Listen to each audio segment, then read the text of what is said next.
একটা রোদ ঝলমলে দুপুরে রোহন বাবা, এসো, এই পাকা আমটা খাও, খুব মিষ্টি আর ভালো তোমার জন্য। না মা, আমি খাবো না, আমার খিদে পায়নি। শুধু দুটো টুকরো খাও না। হঠাৎ দিদা হাসতে হাসতে ঢোকেন। আরে রোহন, আমার ছোট্ট সিংহ, এসো, ফলটা খাও। সবটা খেয়ে ফেললে দিদা তোমাকে একটা খুব সুন্দর গল্প বলবে। গল্প? কি গল্প দিদা? একটা মানুষের গল্প যে ফল খেয়ে খুব শক্তিশালী হয়ে গিয়েছিল। ঠিক আছে ঠিক আছে, আমি খাচ্ছি, দেখো খাচ্ছি তো। এক্ষুনি গল্প বলো দিদা। দিদা তার পাশে বসে মাথায় হাত বুলিয়ে গল্প শুরু করেন। একদিনের কথা, একটা সবুজ গ্রামে বড় নদীর ধারে থাকতেন একজন মানুষ, নাম তার শ্যাম। সবাই তাকে বলতো শ্যাম দাদা বা শ্যাম বীর। সে হাতির মতো শক্তিশালী আর সিংহের মতো সাহসী ছিল। সত্যি দিদা, সুপারম্যানের চেয়েও শক্তিশালী? হ্যাঁ, তার গ্রামে তো বটেই। গ্রামের কারো কোনো সমস্যা হলে ভারী গাড়ি তোলা, বুনো জানোয়ার তাড়ানো, গরমে জল বয়ে নিয়ে যাওয়া, সবাই ছুটে যেত শ্যামের কাছে। আর সে হাসি মুখে সাহায্য করত।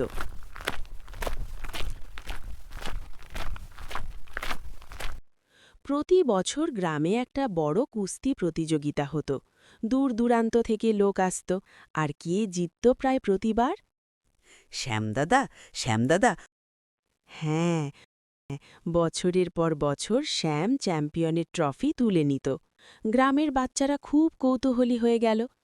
একদিন বাচ্চারা তাকে ঘিরে ধরল। শ্যামদাদা, শ্যামদাদা, বলো না তোমার গোপন কথা, কি করে এত শক্তিশালী হলে? ম্যাজিক খাবার খাও? বিশেষ দুধ খাও? না বাবু, কোনো ম্যাজিক নয়, শুধু দুটো জিনিস, ভগবানের আশীর্বাদ আর বড়দের আশীর্বাদ।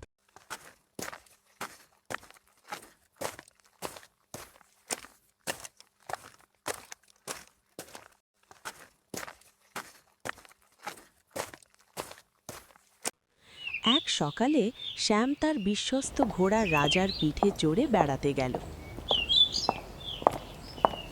পথে দেখল এক বুড়ো মানুষের গরুর গাড়ি ভেঙে পড়েছে।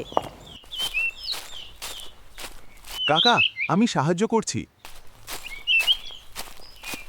ভগবান তোমাকে আশীর্বাদ করুক বাবা, তুমি সত্যিই দয়ালু আর শক্তিশালী। সে তার শক্তিশালী হাত দিয়ে ভারী গাড়িটা তুলে চাকা ঠিক করে দিল, এমনকি গাড়িটা টেনে গ্রাম পর্যন্ত নিয়ে এলো।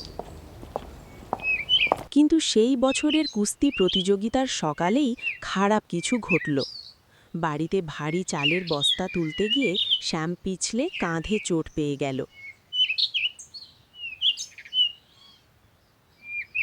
তুমি আহত, এবার প্রতিযোগিতায় যেও না।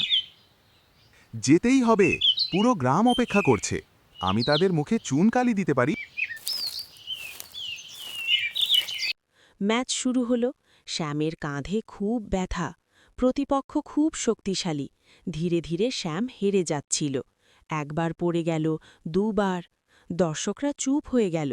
তখন হঠাৎ বাচ্চারা চিৎকার করে উঠল। শ্যামদাদা, তুমি সিংহের মতো সাহসী, হাতির মতো শক্তিশালী, ওঠো, আমরা তোমার ওপর ভরসা করি। বড়রাও যোগ দিল। শ্যাম, ভগবানের আশীর্বাদ মনে করো, তুমি পারবে। পুরো গ্রাম একসঙ্গে চিৎকার করতে লাগল। তাদের ভালোবাসা আর উৎসাহ শুনে শ্যামের শরীরে নতুন শক্তি এলো। চোখ দুটো আবার উজ্জ্বল হয়ে উঠল। গভীর শ্বাস নিয়ে সোজা হয়ে দাঁড়াল, আর শেষ একটা শক্তিশালী চাল দিয়ে ম্যাচ জিতে গেল। পুরো গ্রাম আনন্দে নেচে উঠল। শ্যাম ট্রফিটা উঁচু করে বলল, এই জয় শুধু আমার নয়, এটা তোমাদের সবার, তোমাদের ভালোবাসা, আশীর্বাদ। ওয়াও দিদা, কি সুন্দর গল্প। হ্যাঁ আমার ছোট্ট বীর, শ্যামের মতো তুমিও প্রতিদিন ফল খেলে শক্তিশালী, সাহসী আর দয়ালু হয়ে উঠবে। কাল থেকে আমি প্রতিদিন ফল খাব। কাল যদি দুটো কলা খাই, তাহলে আরেকটা গল্প বলবে? অবশ্যই বাবা, ডিল পাকা।